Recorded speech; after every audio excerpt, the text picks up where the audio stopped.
చేసినా కూడా బీఆర్ఎస్ సునీత గారు గెలిస్తే బీఆర్ఎస్ పుణ్యం అది, లేదంటే కాంగ్రెస్ పుణ్యం తప్ప అక్కడ ఉన్నటువంటి లోకల్ గా ఉన్నటువంటి క్యాండిడేట్ సత్తా అయితే మాత్రం కాదు.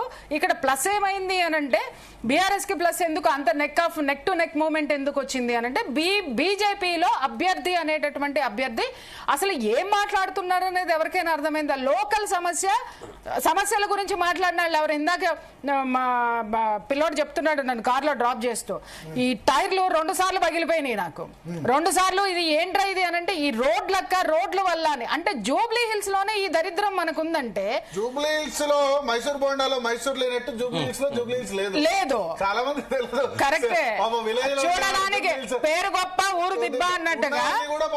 అసలు వర్షం పడింది అంటే యూసఫ్ కూడా బోరబండ అన్ని బస్తీలు అన్ని ఇరికిరికి. నిన్న కార్ సర్వీసింగ్ ఇచ్చి పంపిస్తే 40,000 వేసారండి నాకు బిల్లు. ఏంటంటే ఇంజన్ లోకి వాటర్ వెళ్ళిపోయి ఆ వాటర్ ఎందుకు వెళ్ళిందంటే వర్షం వచ్చినప్పుడు దాంట్లోనే పడవల్లో వెళ్తున్నాం మనం. వాటర్ నుంచి కార్లు కొనుక్కోకూడదు మనం, కార్ లాంటి పడవ లాంటి కార్లో కొనుక్కోవాలి. ఇంకొక ఇంపార్టెంట్ అబ్జర్వేషన్ ఏంటంటే బీజేపీ వాళ్ళు ఎట్లాగూ ఈ ఎలక్షన్ గెలవట్లేదు, నెక్స్ట్ ఎలక్షన్ ఎట్లా అనేది ఇప్పటి నుంచి వాళ్ళ మైండ్ లో రీడ్ అవుతా ఉంటది. అప్పుడు ఏమైందంటే నవీన్ యాదవ్ గెలిచాడు అనుకోండి, మళ్ళొక్క గోపీనాథ్ అవుతాడు, కంటిన్యూగా ఆయన తన సామ్రాజ్యాన్ని విస్తరిస్తాడు, పట్టును పెంచుకుంటాడు. శ్రీశైలం యాదవ్ యాక్టివ్ గానే ఉన్నాడు కాబట్టి ఇక మళ్ళీ మనకు కష్టం అవుతుంది. సునీత అయితే కనుక ఆమె ఆ లెవెల్ క్యాండిడేట్ కాదు, ఒక పార్టీ బలంతో ఉంటది అది కూడా. ఎందుకంటే ఈ దేశంలో ఏదన్నా ఒక పార్టీ ఇంకో 100 సంవత్సరాల తర్వాత కూడా కొనసాగాలని కోరుకుంటుందంటే అది ఓన్లీ బీజేపీ. తర్వాత ప్రతి ఎన్నికకు బలాన్ని పెంచుకుంటూ పోతున్నదంటే అది బీజేపీ. దాని వెనకాల ఒక పెద్ద టింక్ ట్యాంక్ ఉంది, అది ఇంకో పార్టీకి 10 ఏళ్ళైనా 20 ఏళ్ళైనా సాధ్యం కాదు. అంత పెద్ద కలెక్టివ్ థింక్ ట్యాంక్ ఉంది. వాళ్ళ థింక్ ట్యాంకే వాళ్ళు ఏమో ఎలక్షన్లలో రారు. ఆ బలం ఎవరికి ఉంది? ఆర్ఎస్ఎస్ ఎవరికి ఉంది? ఆర్ఎస్ఎస్ కున్న 87 బాహువులు ఎవరికి ఉన్నాయి? కాబట్టి అంత ఈజీగా మనం అంచనా ఇట్లా ఏదో అటు ముస్లింను వాళ్ళు సపోర్ట్ చేశారు కాబట్టి ముస్లింస్ అందుకని నవీన్ యాదవ్ ఓడించాలని చిన్న లైటర్ వేలో మనం బీజేపీని తీసుకోవద్దు. ఓకే, సో 3వ రౌండ్ లో కూడా కాంగ్రెస్ పార్టీ లీడ్ వచ్చినట్టుగా చెప్తున్నారు. 3వ రౌండ్ లో కౌంట్ చేయాల్సిన షేక్పేటకు సంబంధించిన 6 డివిజన్స్ కౌంట్ చేస్తారు. వెంగళరావు నగర్ 8, రహమత్ నగర్ 28, రహమత్ నగర్ 28, వెంగళరావు నగర్ 8, షేక్పేట 6. సో ఈ రహమత్ నగర్ అనేది దాదాపు 5వ రౌండ్ వరకు ఉంది రహమత్ నగర్. సో 5వ రౌండ్ వరకు కాంగ్రెస్ పార్టీ లీడ్ కంటిన్యూ అవుతుందని ఎక్స్పెక్ట్ చేయొచ్చు. రహమత్ నగర్, వెంగళరావు నగర్ డివిజన్సే 5వ రౌండ్ వరకు ఉన్నాయి. 3వ రౌండ్ లో కూడా కాంగ్రెస్ పార్టీ లీడ్ ఉన్నట్టుగా తెలుస్తోంది. 3వ రౌండ్ లో షేక్పేటకు సంబంధించి ఒక 6 డివిజన్స్ ఉంటాయి. తర్వాత వెంగళరావు నగర్ 8, రహమత్ నగర్ 28. సో టోటల్ 42లో రహమత్ నగర్ సంబంధించి చాలా ఎక్స్పెక్ట్ చేస్తున్నారు. సునీల్, రహమత్ నగర్ ఎందుకు కాంగ్రెస్ పార్టీకి మొదటి నుంచి కూడా చాలా ఎక్కువ అని బీఆర్ఎస్ కూడా ఒప్పుకుంది అక్కడ, కానీ అక్కడే 40,000 ఓట్లు పోలేనాయి రహమత్ నగర్ లో. Sir Rahmat Nagar poll management బాగా చేశారు. ఐ థింక్ పొంగులేటి శ్రీనివాస్ రెడ్డి గారు అక్కడ ఇన్ఛార్జ్ ఉన్నారు, ఇన్ఛార్జ్ మంత్రి. బూత్ టు బూత్ మార్క్ చేసుకుని ప్రతి ఒక్క ఓటర్ ని రీచ్ అవ్వడానికి వాళ్ళు చాలా ఎఫర్ట్స్ పెట్టారు. వాళ్ళు మేజర్ పోలరైజేషన్ చేసింది రహమత్ నగర్, వెంగళరావు నగర్, ఈ ఏరియాస్ కవర్ చేయడానికి ట్రై చేశారు సార్ ఎక్కువగా. బీఆర్ఎస్ ఇక్కడ కొంచెం నెగ్లిజెన్స్ లోనే ఇక్కడ అంటే కొంచెం స్లోగా వర్క్ చేశారు ఇక్కడ. ఓకే, ఈ రీజన్ అంటే స్పెసిఫిక్ గా అక్కడ కాంగ్రెస్ కి అడ్వాంటేజ్ ఉండడానికి కారణం ఉందా? లాస్ట్ టైం మాగంటి గోపీనాథ్ కు మంచి మెజార్టీ వచ్చింది, కానీ మొదటి నుంచి కూడా బీఆర్ఎస్ రహమత్ నగర్ మాకు లేదు అంటారు. కానీ హైయెస్ట్ ఓట్స్ అక్కడే ఉన్నాయి, 74,000 ఓట్లు ఉన్నాయి. పోలింగ్ కూడా హైయెస్ట్ 56% అయింది రహమత్ నగర్ లో. ప్లస్ రహమత్ నగర్ లో మైనారిటీ ఓటింగ్ ఎంత ఉంటుంది 74,000లో? సార్ ఇన్ రఫ్లీ నంబర్స్ నా దగ్గర ఒక 35 అబోవ్ ఉన్నాయి సార్, 50%. ఓకే, 3 రౌండ్ల తర్వాత 3,199 ఓట్ల ఆధిక్యంలో నవీన్ యాదవ్ ఉన్నారు. నవీన్ యాదవ్ లీడ్ దాదాపు 1900 ఓట్ల లీడింగ్ వచ్చింది నవీన్ యాదవ్ కి. 1900 ఓట్ల లీడింగ్ థర్డ్ రౌండ్ లో భారీ మెజారిటీ వచ్చిందని చెప్పాల్సి ఉంటుంది. 1900 ఓట్ల మెజారిటీ. ఇంతకుముందు 1100 ఉండే, దాదాపు 2000 మెజారిటీ అనుకోవచ్చు. 1144 ఉంటే 3 రౌండ్ల తర్వాత కాంగ్రెస్ పార్టీ లీడ్ 3,199 లీడ్ పెరుగుతోంది. రౌండ్ కి కాంగ్రెస్ పార్టీ ఆధిక్యత కనబరుస్తుంది. నెయిల్ బైటింగ్ అనుకున్నారు, బట్ థర్డ్ రౌండ్ ఎక్స్పెక్టెడే, కానీ చాలా మంచి మెజారిటీ థర్డ్ రౌండ్ లో మనకి కాంగ్రెస్ పార్టీకి కనబడుతుంది. ఎస్ ప్రకాష్ గారు, అంటే ఎక్స్పెక్ట్ చేసినంత రాలేదు కాంగ్రెస్ కి. ఎక్స్పెక్ట్ చేసినంత రాలేదు. ఎందుకంటే రేవంత్ నగర్ అనేది వాళ్ళు ఉండేది, వాళ్ళ ఏరియా, అక్కడ సినీ వర్కర్స్ వీళ్ళందరూ కూడా అక్కడ ఉన్నారు. అంటే కింది క్యాటర్ అంతా కూడా అక్కడే ఉంటారు. అంటే ఎక్స్ట్రాస్ గా పనిచేసే వాళ్ళు, డాన్స్ అసోసియేషన్. నేను భరత్ 47 ఏళ్ల కింద నేను రేవంత్ నగర్ లో ఉన్నా, 1978లో. అంటే అక్కడ ముస్లింస్, అది బస్తీ ఏర్పడ్డదే ముస్లింలతోని. ఆ ప్లాట్లన్నీ అమ్మిందే ముస్లిం, పేరులోనే రెహమత్ అని ఉంది. ముస్లింస్ వన్ సైడ్ లేరని చెప్తున్నది ఇది. నవీన్ యాదవ్ అనుచరులు చాలా మంది ఉంటారు, యూత్ అంతా ఆయనతో ఉంటారు అక్కడ. వాళ్ళ ఇల్లు యూసుఫ్ గూడలో ఉంది, కానీ ఆనుకొని ఉన్న బస్తీ మొత్తం రేవంత్ నగర్. కాబట్టి రేవంత్ నగర్ లో 4-5 వేలు వస్తుంది అనుకున్నాను నేను, కాంగ్రెస్ కు లీడ్. రేవంత్ నగర్ లో అంటే మొత్తం ఇంకా కాలేదు, ఇంకా ఉన్నాయి 2 రౌండ్లు రేవంత్ నగర్ లో. మొత్తానికి 20 కౌంటింగ్, నేను ఇంకా 2 రౌండ్లు రేవంత్ నగర్ ఉంది. ఆ 2 రౌండ్లలో కూడా మాక్సిమం 5,000-6,000 దాటదు వాళ్ళది మెజారిటీ ఇప్పుడు ఈ ట్రెండ్ ప్రకారం చూస్తే. అయితే అది మంచి మెజారిటీ వాళ్ళది. ఇప్పుడు వచ్చిన మెజారిటీ కూడా మంచి మెజారిటీ. టైట్ కాంటెస్ట్ ఉంటది లాస్ట్ మినిట్ వరకు కూడా టైట్ కాంటెస్ట్ అని చెప్తున్నారు, చెప్పాలి. ఎందుకంటే సస్పెన్స్ అది. 3 రౌండ్ల తర్వాత 3,200 ఓట్ల మెజారిటీ తర్వాత కూడా ఇది మెజారిటీ కాదు. జనరల్ అసెంబ్లీ సెగ్మెంట్ చాలా టఫ్ ఫైట్ కింద. మనతో పాటు కొప్పుల ఈశ్వర్ గారు ఫోన్ లైన్ లో సిద్ధంగా ఉన్నారు, Shaikpet division incharge. Shaikpet counting complete అయింది.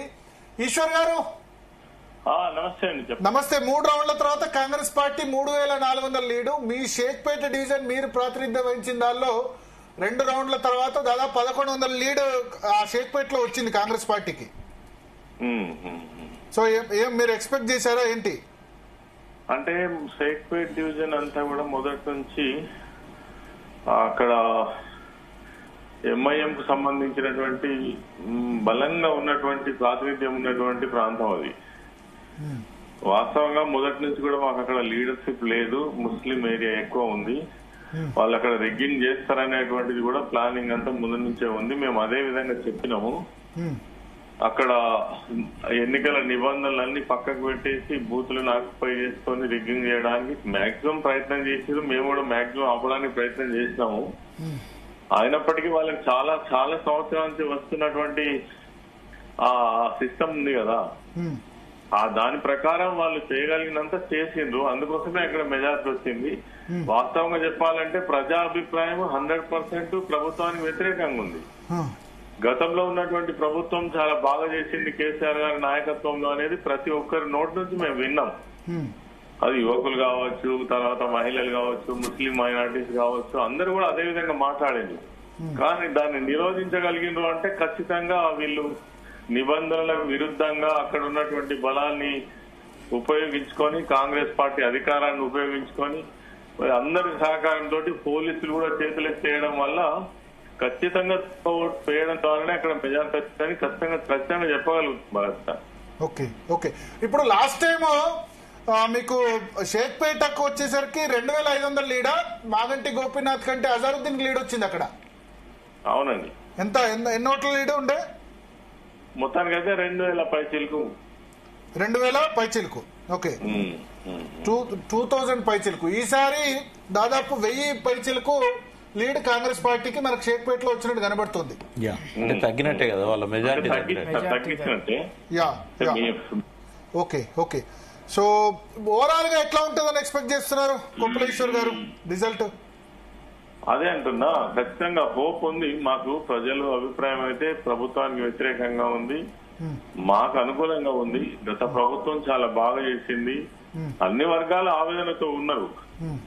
అయినా ఈ అధికారాన్ని అడ్డం పెట్టుకుని ఈ రోజు ఎట్లయినా గెలవాలనే ప్రిస్టేజ్ తోటి ఎన్ని రకాల వాళ్ళు వాడాలో అన్ని రకాలు వాడిన డబ్బు పంపిణీతో పాటు చీరల పంపిణీ, మద్యం పంపిణీ, ఎంత బలం ఉందో అంత వాడిన మంత్రులు, ముఖ్యమంత్రి గల్లి గల్లి తిరిగిన సంగతి మనకు తెలుసు కదా. కాబట్టి సరే, ఇందులో వాళ్ళు ఒకవేళ గెలిచినది నైతిక విజయం మాత్రం బీఆర్ఎస్ అవుతుంది. గెలుస్తారు, వాళ్ళే గెలిచే అవకాశం ఉంది. అదే నైతిక విజయం మాత్రం బీఆర్ఎస్. విజయాల్లో మళ్ళీ నైతిక విజయాలు ఈ విజయాలు ఉండకపోవచ్చు. అయితే ఇప్పుడు మీరు షేక్పేట అన్నారు కదా, షేక్పేటలో బోగస్ ఓటింగ్ జరిగింది అని అంటారు కదా, ఎన్నో ఓట్ల బోగస్ ఓటింగ్ జరిగి ఉంటది? జరిగి ఉంటాయని నాకు తెలిసి వాళ్ళంతా షేక్పేట డివిజన్ లో ఒక 6 పెట్టుకున్నారు. 5-6 ఒక బూత్ కు టాప్ 100 ఓట్లు బోగస్ ఓటింగ్ చేయాలనేది వాళ్ళ ఆ పాత పద్ధతి అది. Okay okay. దాని ప్రకారం ప్లాన్ చేసి కొంత నిరోధించగలిగినారు. ఓకే ఓకే ఓకే మీరు నిరోధించగలిగారా? మీరు సాయంత్రం 3-4 కొంత ఆపగలిగినాం. పోలీస్ సహకరించిన ఎక్కడ తప్పైతే అక్కడ ఫంక్షన్ హాళ్లలో లేడీస్ అందరినీ జమ చేసి అక్కడనే డబ్బులు ఇచ్చి హాస్పిటల్ పంపించి ఫేక్ ఐడి కార్డు అవన్నీ చేసి అంటే ఫేక్ ఐడి కార్డుకు ఎవరు కూడా అటువంటి పరిస్థితి లేదు. ఓకే ఓకే తర్వాత ముస్లిం మైనార్టీ కొన్ని నిబంధనలు ఉన్నాయి. వాళ్ళని చెక్ చేయడానికి కూడా ఇబ్బంది ఉన్నది. మేము లేడీ ఆఫీసర్ పోలీస్ ఆఫీసర్ పెట్టమని అడిగినాం, అయినా కానీ పెట్టలేదు. వాళ్ళు చేతులెత్తే పోలీస్ వాళ్ళు కూడా వాళ్ళకి సహకరించడంలో ఏం తేడా లేదు. Okay okay okay okay so overall గా మీకు ఏ డివిజన్స్ లో లీడ్ వస్తుందని పోస్ట్ పోల్ అసెస్మెంట్ లో అనుకున్నారు మీరు? అంటే మాకు ముందు నుంచి కూడా షేక్పేట్ డివిజన్ చాలా టఫెస్ట్ డివిజనే. మేము ఎంటర్ అయినప్పుడు వాస్తవంగా చాలా కష్టంగానే ఉండే. మేము మా కార్యకర్తలంతా ఇచ్చినటువంటి ప్రయత్నం వల్ల మనం ఇక్కడ దాకా రాగలిగాము. కానీ నాకు తెలిసి ఇంకా ఇప్పుడు యూసుఫ్ కూడా కానీ తర్వాత ఎర్రగడ్డ కానీ ఇవన్నీ పూర్తి అయినాటికి చూద్దామంటే రిజల్ట్. షేక్పేట్ లో భరత్ గారు లాస్ట్ టైం 5,500 లీడ్ కాంగ్రెస్ కి, 12,000 2,700 వచ్చినట్టుంది. 12,000 ఏమో కాంగ్రెస్ కి వచ్చినాయి, 6,000 టీఆర్ఎస్ కి వచ్చినాయి. 10,500 అని నేను అనుకుంటా, 11,500 దాకా వచ్చినట్టు క్రోక్ చెప్తున్నది. 11,500 దాకా వచ్చినట్టు చెప్తున్నారు. సో ఒక ఇంపార్టెంట్ అప్డేట్, క్షమించాలి తప్పుడు సమాచారం వచ్చింది భారతీయ జనతా పార్టీ ఓట్లకు సంబంధించి. నిజంగా క్షమించాలి అక్కడ, ఎందుకంటే కౌంటింగ్ సెంటర్ లో ఏం జరుగుతుందో ఈసీకి సంబంధించిన అఫీషియల్ దాని ప్రకారం మొదటి రౌండ్ లో భారతీయ జనతా పార్టీ అభ్యర్థి లంకల దీపక్ రెడ్డికి 2,167 ఓట్లు వచ్చాయి. షేక్పేట్ లో బీజేపీ కూడా మంచి ఓట్లు వచ్చాయి ఇక్కడ. సో బీజేపీ ఓటు ఏం కన్వర్ట్ కాలేదు.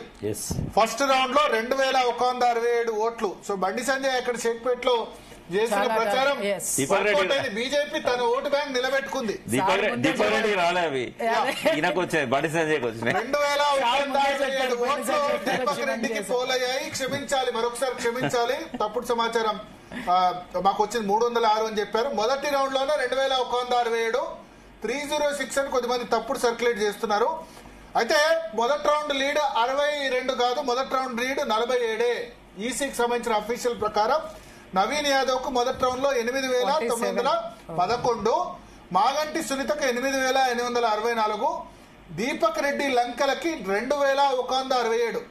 ఈ ఓటు కనుక బీఆర్ఎస్ కు వచ్చుంటే బీఆర్ఎస్ లీడ్ లో ఉండేది. సో బీజేపీ షేక్పేట డివిజన్ లో తన ఓట్లను నిలబెట్టుకుంది. కారణం ఏంటంటే అక్కడ కమ్యూనల్ టెన్షన్ కదా, షేక్పేటలో కమ్యూనల్ టెన్షన్ ఉంటుంది. మజ్లిస్ ప్రాబల్యం ఉన్నప్పుడు ఈ ఓట్స్ కూడా షేక్పేట్ లో ఉండదు. North Indians plus other communities, not Telugu communities కంటే నార్త్ ఇండియన్ గానీ లేకపోతే లోద్ కమ్యూనిటీ గానీ, లోద్ కమ్యూనిటీ ఓట్స్ ఉంటాయి. రాజాసింగ్ కమ్యూనిటీ ఓటు అలిజాపూర్ అనే village, Shaikpet border to Manikonda.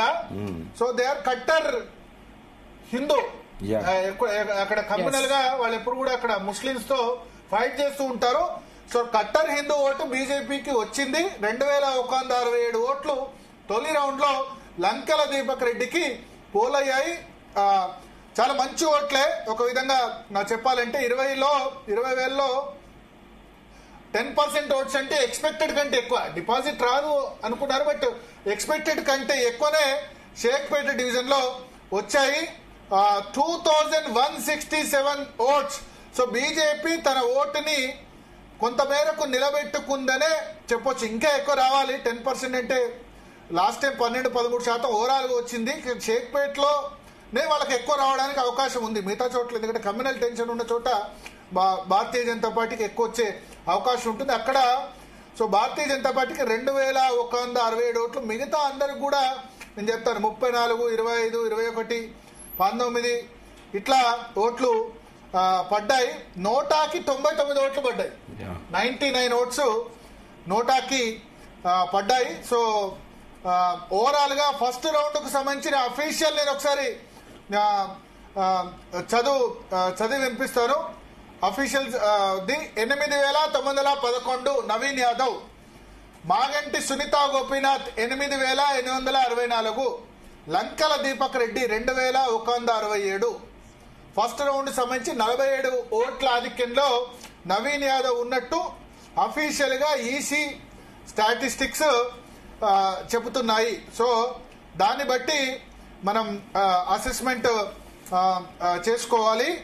So we Prakash గారు, సో 1199 మూడో రౌండ్ లో మరి 3100 అంటారు. నేను కన్ఫర్మ్ గా చెప్పలేను, ఎందుకంటే కౌంటింగ్ సెంటర్ లో వస్తుందని చాలా డిఫరెంట్.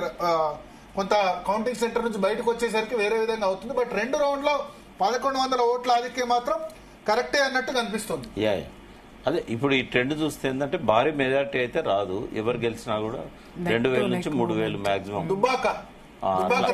అట్లాగే ఉంటుంది. దుబ్బాకలో బీజేపీ వర్సెస్ బీఆర్ఎస్ అనేది ఇక్కడ కాంగ్రెస్ వర్సెస్ బీఆర్ఎస్ అవుతుంది. ఒకవేళ బోరబండ కనుక లాస్ట్ రౌండ్ దాకా ఉంటే డెఫినెట్ గా ఉత్కంఠ ఉంటుంది. ఒకవేళ బోరబండ ముందే last round Borabanda last round కాబట్టి ఫలితం బీఆర్ఎస్. బోరబండలో బీజేపీ బీఆర్ఎస్ ఉంటది అనుకుంటారు. బీఆర్ఎస్ కి లీడ్ ఉంటుందని అనుకుంటున్నాను కంపల్సరీ.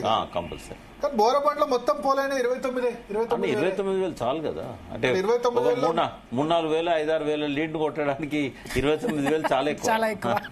కానీ మూడో రౌండ్ మరి 3,000 ఓట్లు లీడ్ అంటారు. ఇవన్నీ అయిపోయేసరికి అంటే ఇటు ఎక్స్పెక్ట్ చేసిందే కదా. అయితే మనకు సమాచారం అంతుంది ఏంటంటే కౌంటింగ్ సెంటర్ లో గొడవ జరుగుతుంది, అందుకని లేట్ అవుతుంది అని చెప్తున్నారు. కౌంటింగ్ సెంటర్ లో ఈసీ ఇక్కడ ఏమైతుందంటే, సరే నా మీద కేసు పెడితే పెట్టుకోనియండి, మొదటి నుంచి కూడా ఒక కాంగ్రెస్ కు తొత్తులాగా పనిచేస్తున్నది.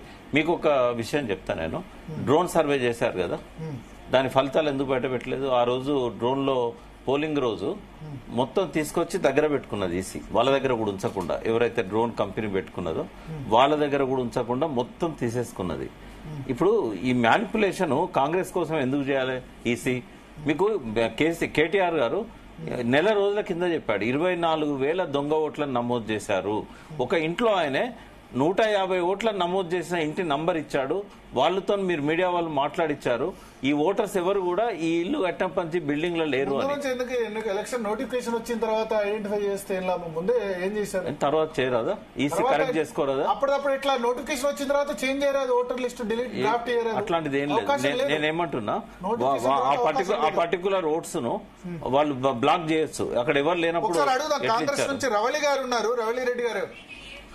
రవళి రెడ్డి గారు, ఈసీ పూర్తిగా కాంగ్రెస్ వన్ సైడ్ గా వ్యవహరించింది. డ్రోన్ విజువల్స్ అన్ని తీసుకుని వాళ్ళ దగ్గర పెట్టుకున్నారు. ఇంత చెక్కింగ్ జరిగినా ఏం మాట్లాడలేదు.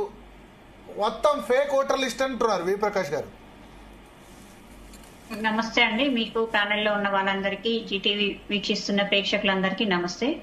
మేము మొట్టమొదటి నుండి చెప్తున్నాం, ఈ రోజు జూబ్లీ హిల్స్ లో ఖచ్చితంగా కాంగ్రెస్ పార్టీ 30 నుండి 35,000 ఓట్ల మెజారిటీతో గెలుస్తామని. అది ఓటింగ్ పర్సంటేజ్ బట్టి. ఓటింగ్ పర్సంటేజ్ 50% బిలో ఉంది కాబట్టి దానికంటే కొంచెం మెజారిటీ తగ్గొచ్చు అని అభిప్రాయపడుతున్నాం. ఈ రోజు వీళ్ళు ఏ ఛానల్లో మాట్లాడినా బీఆర్ఎస్ నేతలు సేమ్ యాజ్ ఇవే వర్డ్స్ మాట్లాడుతున్నారు. ఇంతకుముందు 2 ఛానల్స్ లోనే వెళ్ళినప్పుడు కూడా సేమ్ నేతలు ఇదే మాట్లాడింది, ఈసీ అనేది కాంగ్రెస్ పార్టీకి తొత్తుగా మారింది అని చెప్పి. అంటే గతంలో ఎన్ని బై ఎలక్షన్స్ వచ్చాయి బీఆర్ఎస్ పార్టీ పాలనలో, అప్పుడు కూడా ఈసీ వీళ్ళకి తొత్తుగా మారిందా అని చెప్తున్నా. 2018లో అప్పటి ఈసీ ఎలక్షన్ కమిషనర్ బహిరంగంగా బయటికి వచ్చేసి దాదాపు 10 లక్షల ఓట్లు గల్లంతైనే, మా తప్పిదం జరిగిందని చెప్పి సింపుల్ గా సారీ చెప్పిన ఉదంతం కూడా మనం చూసాం. మరి ఆ రోజు వీళ్ళు చేసిన తప్పులను ఈ రోజు మాకు ఆపాదించే ప్రయత్నం చేస్తున్నారు. మేము ఇప్పుడు ఇంతకుముందు ఏదైతే ఓట్లు ఎక్కువగా అక్కడ ఎన్రోల్ అయినాయి అని చెప్తున్నారు కదా, దాని విషయంలో మా మంత్రులు క్లారిటీగా దాని మీద చెప్పారు. ఏం జరిగింది అక్కడ మాకేం సంబంధం లేదు, మా టైంలో ఇవేమి ఎన్రోల్ అయిన ఓట్లు కావు, గత పార్టీ ప్రభుత్వం ఉన్నప్పుడే ఎన్రోల్ అయిన ఓట్లు. అప్పుడు మాట్లాడినప్పుడు ఇప్పుడు ఎట్లా మాట్లాడతారు? ఎలక్షన్ వ్యవస్థ అనేది ట్రాన్స్పరెంట్ గా, ఇండిపెండెంట్ గా చేసుకోవాల్సిన వ్యవస్థ. మీకేమైనా అభ్యంతరాలు ఉంటే స్వచ్ఛందంగా ఎలక్షన్ వ్యవస్థకు చెప్పుకోండి అని చెప్తున్నాం. కానీ ఈ రోజు ప్రతిదీ కూడా అధికారంలో ఉన్నాం కదా అని చెప్పేసి వీళ్ళు ఓటమిని తట్టుకోలేక సేమ్ యాజ్ గా ఏ స్క్రిప్ట్ ఇచ్చిందో అదే స్క్రిప్ట్ ను వీళ్ళు బైహార్ట్ చేస్తూ ప్రతి ఛానల్లో అదే పదాలు మాట్లాడుతున్నారు. ఈ రోజు ఇంతకుముందు ఒక ఛానల్లో కూడా ఈసీ మీద పరుష పదజాలాలు మాట్లాడిండ్రు. అది వాళ్ళ నైతికత. దేశవ్యాప్తంగా మీరు ఈసీ మీద ఇవే కామెంట్స్ చేస్తున్నారు, మీరు ఓడిపోయిన చోట్ల.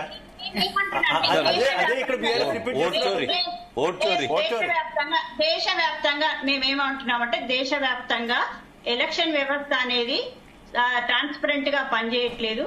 ఈ రకంగా ఇక్కడ ఓట్ చోరీ జరిగిందని ఆధారాలతో సహా మేము బయటపెట్టినాం. మేమేం ఈసీకి ఇప్పుడు క్లీన్ చీట్ ఇవ్వట్లేదు. క్లీన్ చీట్ ఇచ్చుకుంటూ ఈసీ కరెక్ట్ గా ఖచ్చితంగా ట్రాన్స్పరెంట్ గా పనిచేస్తుంది అని చెప్పి మేము చెప్పట్లేదు. సరిపోద్దమ్మా మాట్లాడుతున్నారు అదే రవలి గారు దేశవ్యాప్తంగా ఈసీ ఎలక్షన్ వ్యవస్థ మీద పోరాడాల్సిన అవసరం ఉంది. ఎందుకంటే అక్కడ ఏ రకంగా తెలంగాణ ఉందా లేదా మాట్లాడుతుంటే అందరూ పదే పదే మధ్యలో ఇంటరప్ట్ అయితే నేను చాలా థ్యాంక్స్ చెప్తున్నాం అండి, మీకు థ్యాంక్స్ చెప్తున్నాము. ఎందుకంటే ఈసీ ట్రాన్స్పరెంట్ గా లేదు, మీరు నింపాదిగా స్టూడియోలో కూర్చొని ఉన్నారు కాబట్టి మీరు ఏదైనా కంప్లీట్ చేయనియండి అంటున్నారు. ఈ రోజు జూబ్లీ హిల్స్ ప్రాంతం అనేది మైనారిటీ తోటి యువతులతోటి ఏదైతే సినీ కార్మికులతోటి ఉన్నది. మేము ఎంతసేపు కూడా మేము ఈ 22 నెలలుగా కాంగ్రెస్ పార్టీ ప్రభుత్వం వచ్చిన తర్వాత అప్పుల కుప్పగా మారిన తెలంగాణ నుండి మేము ఏ రకంగా ముందుకెళ్తూ 22 నెలలుగా ఏ పథకాలతో ముందుకెళ్తున్నాం అనే విషయంలో అవి చెప్పుకుంటూనే మేము ముందుకెళ్ళాం. తెలంగాణ ఇచ్చింది మేము, కానీ ఆ క్రెడిట్ మేము తీసుకోలేకపోయినాం, ఎందుకంటే చెప్పుకోలేకపోయినాం. కానీ ఈసారి చెప్పుకోవాలి. 22 నెలలుగా మేము చేస్తున్న పథకాలను ఇంటింటికి చేరవేయాలనే ఉద్దేశంతో మేము మేము ఏమంటారు క్రియాశీలకంగా ప్రతి ఓటర్ను కలుస్తూ మా పథకాలు చెప్పుకుంటూ మేము ఏమేమి అమలు చేస్తున్నా చెప్పు ముందుకెళ్ళాం తప్ప మేమేమో. రవళిరెడ్డి గారు మీ కనెక్షన్ ప్రాబ్లం ఉన్నట్టుంది. ఇప్పుడు కొత్త ఓట్లు పడేది ఏం లేదు. చెప్పండి. మేం చేసిన పథకాలు, మేము చేస్తున్న అభివృద్ధి ఇంకేం చెప్పబోతామో ఏం చేయబోతామో అనేది ఇంతవరకు కూడా ఏ ప్రభుత్వం కూడా ప్రతిదీ కూడా హైదరాబాద్ ను అంటే తెలంగాణ రాష్ట్రం ఏర్పడ్డ తర్వాత హైదరాబాద్ అనేది కీలకమైన ప్రాంతం, దాన్ని ఎవరు కూడా ప్రక్షాళన చేసే ప్రయత్నం చేయలేదు. కానీ ఈ రోజు మేము వచ్చిన తర్వాత మూసీ సుందరీకరణ విషయంలో గానీ లేకపోతే హైడ్రా విషయంలో గానీ హైడ్రా అనేది చాలా ఒక్క నిమిషం రవళిరెడ్డి గారు, సెకండ్ రౌండ్ కు సంబంధించి కూడా అఫీషియల్ ఫిగర్ వచ్చింది, నేను చదివి వినిపిస్తాను. రౌండ్ నెంబర్ 1 సంబంధించి అఫీషియల్ గా షీట్ నా దగ్గర ఉంది. సెకండ్ రౌండ్ కు సంబంధించి కూడా అఫీషియల్ షీట్ మరి కాసేపట్లో రాబోతుంది. అఫీషియల్ షీట్ ఫస్ట్ రౌండ్ సంబంధించి లంకల్ దీపక్ రెడ్డి 2167, నవీన్ యాదవ్ 8211, 8911, లీడ్ మాత్రం 47 మాత్రమే. అఫీషియల్ గా మొదటి రౌండ్ 62 లీడ్ అన్నారు. మాగంటి సునీత గోపీనాథ్ 8864, నవీన్ యాదవ్ 8901. సో బయటకు వస్తున్న ప్రచారానికి ఇక్కడ చాలా తేడాలో ఉంది. మూడో రౌండ్ లో కాంగ్రెస్ ఆధిక్యం అని చెప్తున్నారు 3100, 3400, బట్ నేను కన్ఫర్మ్ చేయను. అన్అఫీషియల్ ఇన్ఫర్మేషన్ 3100 లీడ్ అని చెప్తున్నారు. అఫీషియల్ ఇన్ఫర్మేషన్ రావాల్సి ఉంది. ఎస్ రవళిరెడ్డి గారు. భరత్ గారు ఈ రోజు జూబ్లీ హిల్స్ ఎలక్షన్ అనేది నిజంగా బీఆర్ఎస్ పార్టీకి చావో రేవులాగా ఉంది. కాబట్టి వాళ్ళు ఏదైనా ఇప్పుడున్న అధికార పార్టీ కాంగ్రెస్ పార్టీ వెళ్తున్న విధానాల మీద వాళ్ళు ఏ రకంగానైనా మాట్లాడి ప్రజల్లో వాళ్ళు ఒక స్థానాన్ని కొట్టేయాలనుకుంటున్నారు. కానీ నేనేమంటున్నా అంటే జూబ్లీ హిల్స్ ఎలక్షన్ అనేది నిజంగా అక్కడున్న వెనుకబాటుతనానికి నిదర్శనంగా కనిపిస్తుంది. గత ఎమ్మెల్యే గారు ఏం అభివృద్ధి చేశారు, గత టీఆర్ఎస్ పార్టీ ప్రభుత్వము 10 సంవత్సరాల క్రితం ఏం అభివృద్ధి చేశారు అనే విషయంలో ఒకసారి చర్చలోకి తీసుకుంటే మా ముఖ్యమంత్రి గారు ప్రతి ఒక్క వర్గంతో మాట్లాడి అక్కడ ఉన్న సమస్యలను తెలుసుకొని దాని సాల్వేషన్ దృష్టిగా ఎన్నికలకు సంబంధించి సరే ఇవన్నీ ఎలక్షన్ బిఫోర్ ఇష్యూస్. పోలింగ్ రోజు లాస్ట్ 2 days మాగంటి సునీత ఆమె చూసారు చాలా చోట్ల దొంగ ఓట్లు వేస్తున్నారు, ఎంఐఎం బూత్ క్యాప్చరింగ్ చేస్తుంది. ఈ ఆరోపణలు లేకుంటే గనక ఇప్పుడు కాంగ్రెస్ పార్టీ ఇప్పుడు గెలిచినా బీఆర్ఎస్ అంటే వాళ్ళు బూత్ క్యాప్చరింగ్ చేశారు, అక్రమాలకు పాల్పడ్డారు, మొత్తం మంత్రులందరూ ఎలక్షన్ రోజు తిరిగారు. మంత్రుల విజువల్స్ ఉన్నాయి, ఎలక్షన్ రోజు కనబడ్డాయి, వాళ్ళు తిరగలేదని కాదు. ఇప్పుడు మునుగోడు హుజరాబాద్ లో డబ్బులు వంచింది బీఆర్ఎస్, కానీ ఎన్నికల్లో ఫ్రాడ్ జరిగినట్టు, ఎన్నికల్లో ఈవీఎం బూత్ క్యాప్చరింగ్ జరిగినట్లేదు, డబ్బులు ఎవరైనా వంచుతున్నారు. ఆ మంత్రులు కనుక ఆ రోజు తిరగకపోతే రేపు ఇప్పుడు మీరు నిజంగానే బీఆర్ఎస్ ఓడిపోయింది, కాంగ్రెస్ గెలిచింది, మంచి మెజార్టీతో గెలిచిన వాళ్ళు ఏం చెప్తారంటే ఇది అసలు ఎన్నికే కాదు అని వాళ్ళు చెప్పే అవకాశం ఉంటుంది కదా. ఆ స్కోప్ ఎందుకు ఇచ్చారు మీరు? వాళ్ళు ముందస్తుగా అస్త్ర సన్యాసం చేస్తే మనం ఏం చేయలేము. అంటే వాళ్ళ ఓటమికి వాళ్ళు కారణాలు మా మీద చెప్పి అంటే మీ నేతలు ఎలక్షన్ రోజు ఎందుకు తిరిగారు? మీ నేతలు ఎలక్షన్ రోజు అక్కడ ఎందుకు తిరిగారు అంటారా? ఎవరైనా అంటే అక్కడ ఉన్న వాళ్ళు కేవలం జూబ్లీ హిల్స్ ఓటర్లే ఉన్నారని చెప్పి వీళ్ళ నేతలు లేరా, వీళ్ళ ఎమ్మెల్యేలు లేరా, వీళ్ళ మాజీ మంత్రులు లేరా? వాళ్ళు మధ్యాహ్నం నుంచి వచ్చామని వాళ్ళు చెప్తున్నారు. వచ్చు మధ్యాహ్నం నుండి వచ్చిందా, పొద్దున్న గత 10 సంవత్సరాలుగా అనేకమైన బై ఎలక్షన్స్ చూసాం. అనేకమైన బై ఎలక్షన్లలో వీళ్ళు ఈ రకమైన పద్ధతి అవలంబించి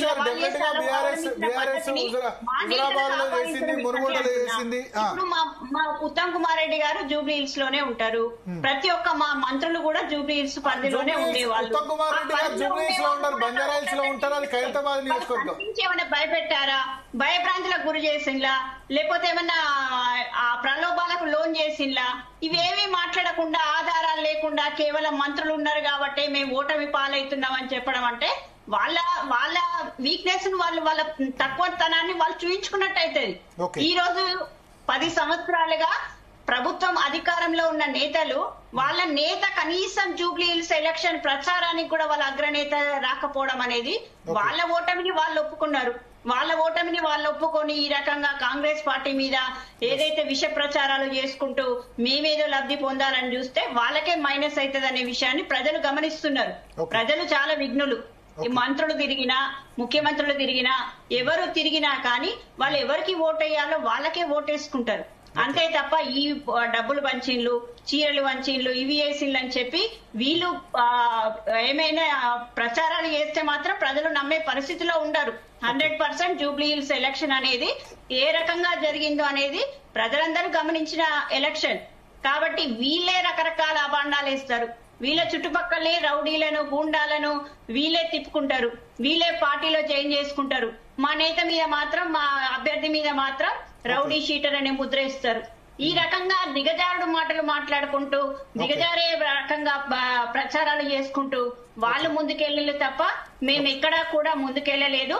ఈ రోజు వాళ్ళ ఓటమికి వాళ్ళు విశ్లేషించుకుంటూ వాళ్ళ కారణాలు వాళ్ళు చూసుకోకుండా, వాళ్ళ తప్పిదాలు వాళ్ళు ఆలోచించకుండా మా పార్టీ యొక్క మీద బురద జల్లే ప్రయత్నం చేస్తున్నారు. ఇప్పటికైనా అది మానుకొని వాళ్ళ దగ్గర లోపం ఏం జరుగుతుంది, వాళ్ళు గడిచిన 10 సంవత్సరాలు ప్రజలకు ఏ రకంగా నష్టాన్ని చేకూర్చిండ్లు, ప్రజలు ఎందుకు వాళ్ళ నుండి విముక్తి కావాలని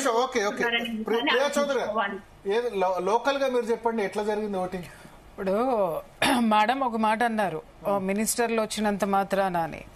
ఇట్ సెల్ఫ్ ఇన్ఫ్లుయెన్స్ ఆటోమేటిక్ గా అవుతారండి. ఎందుకు అనంటే మినిస్టర్ స్థాయి హోదాలో ఉన్నటువంటి మనిషి అక్కడ వచ్చి నిలబడ్డారు అనంటే ఆటోమేటిక్ గా ఒక సామాన్యుడిలో ఏమొస్తుంది, సామాన్యుడి కంటే అతని హయ్యర్ క్యాడర్. ఒక మినిస్టర్ సాక్షాత్ అక్కడికి వచ్చాడంటే ఇక్కడ ఏదో జరుగుతుంది అంటే మాకు వాళ్ళు ఇది చేసి వచ్చారు అని చెప్పేసి ఆ ఇన్ఫ్లుయెన్స్ డెఫినెట్ గా ఒకళ్ళు ఇంకొకళ్ళని చేసేటటువంటి అవకాశం చాలా ఉంది. ఇప్పుడు అంత దీని కింద మంత్రులందరూ వచ్చి కేవలం ఒక జూబ్లీ హిల్స్ ఎలక్షన్స్ లో నిలబడ్డారు అనంటే ఇక దాన్ని బట్టి అర్థం చేసుకోవచ్చు కదా. అండ్ వన్ మోర్ థింగ్ ఏంటంటే లోకల్ గా కూడా ఈవినింగ్ టైం వచ్చేసరికి అక్కడ విపరీతమైనటువంటి ప్రలోభాలు. ఎందుకంటే నా ఇంట్లో పనిచేసే వాళ్ళే 3 ఉన్నారు.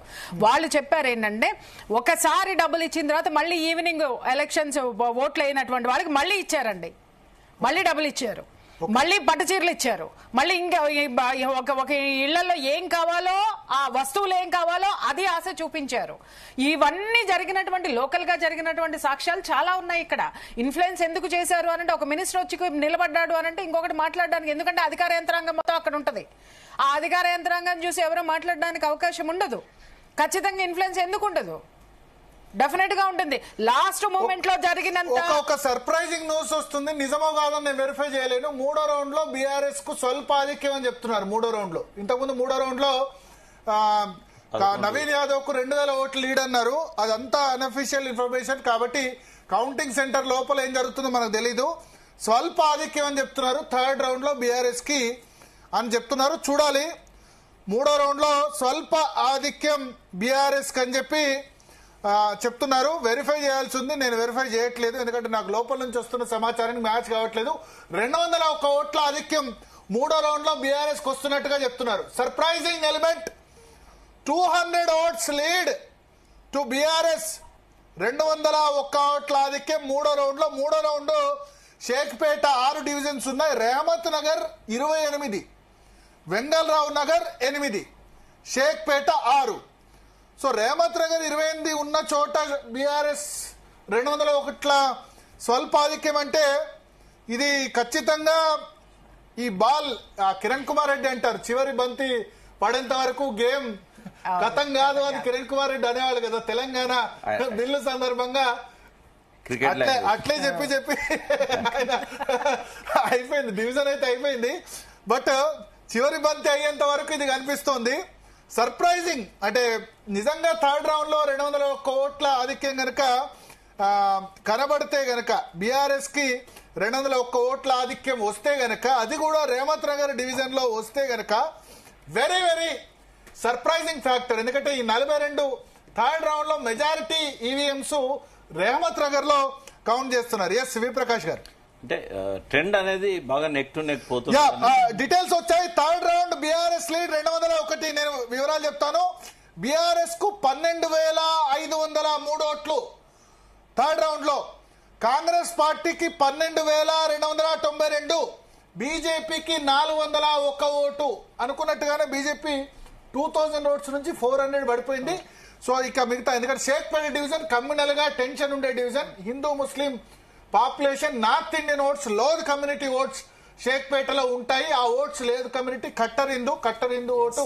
బండి సంజయ్ అక్కడ క్యాంపెయిన్ లాస్ట్ డే చాలా ఉధృతంగా క్యాంపెయిన్ చేశారు. టోపీ పెట్టుకుంటే నా తల అనుకుంటాను కానీ టోపీ మాత్రం పెట్టుకోను నేను అని ఆయన చెప్పిన చోట 2000 ఓట్లు పడ్డాయి. బట్ మిగతా దానికి వచ్చేసరికి క్రమక్రమంగా బీజేపీ కనబడుతుంది. బీజేపీ ఓటు బీఆర్ఎస్ కు ట్రాన్స్ఫర్ అయినట్టుగా కనబడుతుంది. రేవంత్ నగర్ సర్ప్రైజింగ్.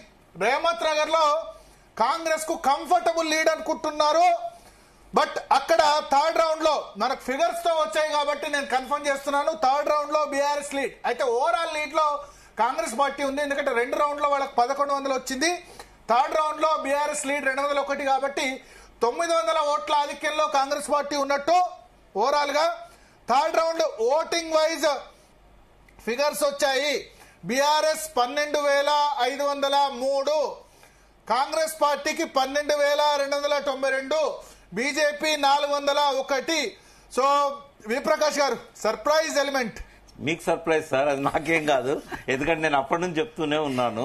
ఇక్కడ ఏంటంటే ఇప్పుడు ఎప్పుడైతే కాంగ్రెస్ నాయకులు పోయి మా చీరలు మాకు ఇవ్వండి, మా డబ్బులు మాకు ఇవ్వండి అని అన్నారో అప్పుడే కన్ఫర్మ్ అయిపోయింది బీఆర్ఎస్ విక్టరీ. ఎందుకంటే వాళ్ళు ఎవరు డబ్బులు తీసుకున్న వాళ్ళు కానీ చీరలు తీసుకున్న వాళ్ళు చాలా మంది పోలింగ్ బూతులలో పోలేదు. పోతే కనుక 60% కొంచెం నియత ఉంటది కదా, నియత ఉన్నది కాబట్టి తీసుకొని ఓటింగ్ రాలేదు. ఎందుకంటే వేరే పార్టీకి వేయలేదు కదా, అట్లా అది ఇప్పుడు ఏమైందంటే అంత సత్యకాలపు రోజులు కాదు ఇవి, అంత సత్యకాలపు రోజులు. 50% వాళ్ళు నిబద్ధులై ఉన్నారు, వేరే పార్టీకి అయితే వేయలే కదా, వ్యతిరేకంగా ఓటేసేవాళ్ళు 100% వైలేట్ చేసినట్టు తీసుకొని వేరే పార్టీకి ఓటేస్తే. సరే ఏదన్నా కానీ అంటే ఎలక్షన్లలో ఇవి మామూలే, వీటిని మనం ప్రత్యేకంగా మెన్షన్ చేయాల్సిన అవసరం లేదు. నెక్ టు నెక్ అనేది ఇప్పుడు రేవంత్ నగర్ లో ఇంత నేనే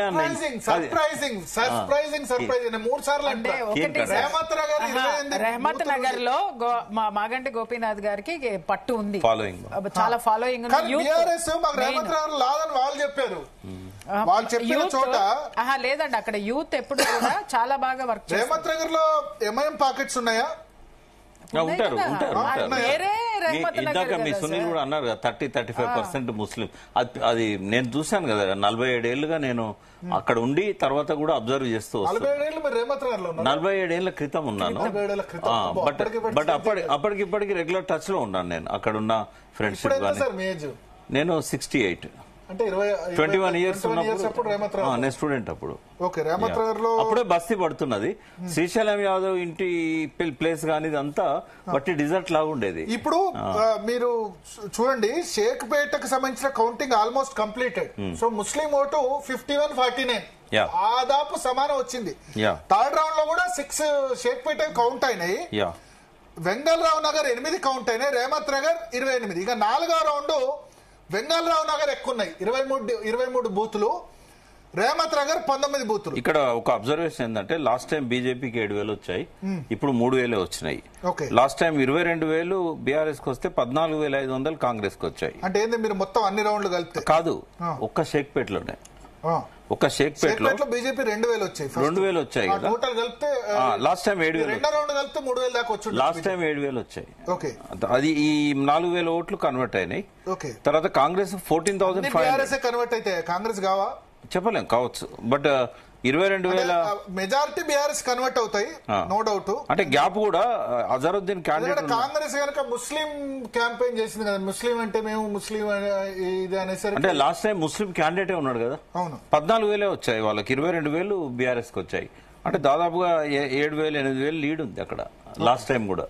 ఓకే, కాబట్టి షేక్పేటలో మనం అనుకున్న దానికంటే ఎక్కువ బీజేపీ ఓట్ టర్న్ అయింది. అంటే సరే అనుకున్న దానికంటే ఇప్పుడు అప్పుడు పరిస్థితి వేరు కదా, బీజేపీ కొంచెం పరిస్థితి బాగుంది. ఇప్పుడు ఎలక్షన్ లో వన్ సైడ్ పోలరైజ్ అవుతున్నారు, అటు ఇటు కాకుండా. అది జనరల్ ఎలక్షన్, ఇక్కడ అందరూ తెలిసిపోయింది ట్రెండ్, బీజేపీ గెలిచేది లేదు, డిపాజిట్ వచ్చేది లేదు అని చెప్పి. నేనైతే డిపాజిట్ లో సగం కూడా వచ్చినా గ్రేటే, అంటే 16% సగం 8% వచ్చినా గ్రేటే అని అనుకున్నా. అది చెప్పాను కూడా, ఎవరు వస్తే గనక మనం చూద్దాం November 14th అని చెప్పి. సో సర్ప్రైజింగ్ ఎలిమెంట్, ఎవరు గెలిచినా 10,000 లోపే అని ఇంతకుముందు పెట్టాం, ఎవరు గెలిచినా 5,000 లోపే అని నేను ఇప్పుడు అంటా. ఎవరు గెలిచినా 10,000 లోపు కాదు 5,000 లోపు. పీసీఆర్ ఒకసారి సునీల్ ఉంటే మళ్ళీ ఒకసారి జాయిన్ చేయండి. మీరేమంటారు, ఎవరు గెలిచినా 2,000 3,000 మధ్యనే ఎవరు గెలిచినా అంతే. దుబ్బాక రిపీట్, మళ్ళీ దుబ్బాక సినిమా కనబడుతుంది. ఎస్ ప్రియా చౌదరి గారు ఏంది, రేవంత్ నగర్, వెంగళరావు నగర్ కూడా కౌంట్ అయింది దానిలో 251 మెజారిటీ. నేను అదే చెప్తున్నాను కదా సార్, బట్ అక్కడ నెక్ టు నెక్ మూమెంట్ అయితే మాత్రం డెఫినెట్ గా ఉంది. అక్కడ ఇంకా బీజేపీ వాళ్ళైతే అసలు నాకు కనపడలేదు, నాకు బీఆర్ఎస్ కూడా అంత హవా కనపడలేదు. కాకపోతే అక్కడ ఓటింగ్ వచ్చింది అని అంటే కొంత ఆ ప్లేస్ మొత్తం కూడా అక్కడ ఉన్నటువంటి సెటిలర్స్ ఎక్కువ మంది ఉన్నారు. వెంగళరావు నగర్ కానివ్వండి, ఇటు ఎల్లారెడ్డి